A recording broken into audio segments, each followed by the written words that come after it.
ಎಂಪಿಗಳು ಬಂದಿದ್ರು, ಇವತ್ತು MLA ಬಂದಿದ್ರು. ಈಗ ಒಂದ್ ನಿಮಿಷ ಈಗ ಅವ್ರಿಗೆ ಒಂದ್ ನಿಮಿಷ ಈಗ ಕೇರಳದವ್ರು ಯಾರಿಲ್ಲ ಇಲ್ಲಿ, ತಮಗೆಲ್ಲ ಗೊತ್ತಿದ್ದಂಗೆ ಕೇರಳ ವಾಸಿಗಳು ಯಾರಿಲ್ಲ. ಈ ಥರ ಭಾಳ ಘಟನೆಗಳಾಗಿದೆ. ಇದೇ ಥರ UPದಲ್ಲಿ ಬುಲ್ಡೋಸ್ ಮಾಡಿದ್ರು ಮನೆಯೆಲ್ಲ.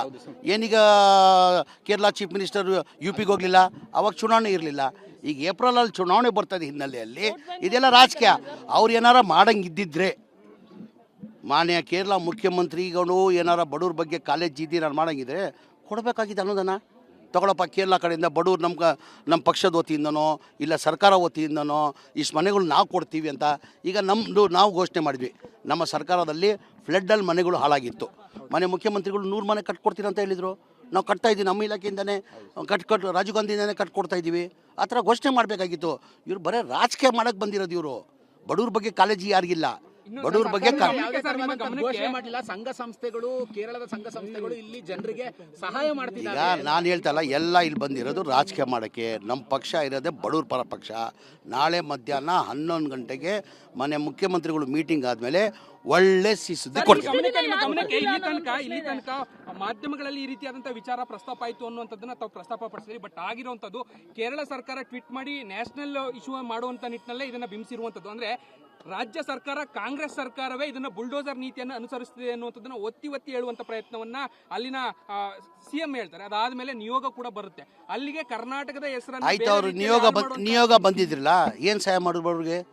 ಒಂದು ನಿಮಿಷ, ಎರಡು ಟೈಮ್ ಊಟ ಕೊಟ್ಟಿದ್ದಾರಾ? ಏನಾರು ಬೇಡವೇನೋ ವ್ಯವಸ್ಥೆ ಮಾಡಿದಾರಾ?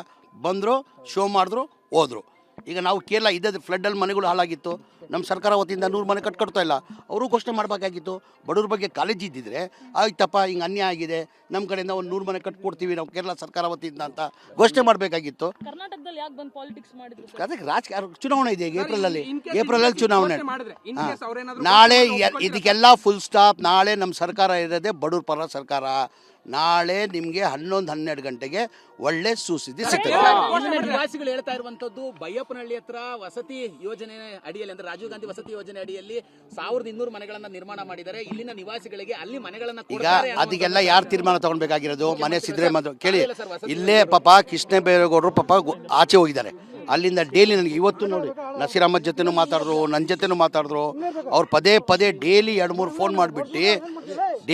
ಫೋನ್ ಮಾಡಿಬಿಟ್ಟು ಕೃಷ್ಣ ಬೈರೇಗೌಡರು ಏನಾರ ಅವ್ರಿಗೆ ವ್ಯವಸ್ಥೆ ಮಾಡಿ ಅಂತ ಪಾಪ ಅವರು ಕೇಳ್ಕೊಳ್ತಾ ಇದ್ದಾರೆ. ಕೃಷ್ಣ ಬೈರೇಗೌಡರು ನಾಳೆ 11 ಗಂಟೆಗೆ ಒಳ್ಳೆ ಸುದ್ದಿ ಮನೆ ಮುಖ್ಯಮಂತ್ರಿ ಕೊಡ್ತಾರಂತ ನಾನು ಭಾವಿಸ್ತೀನಿ.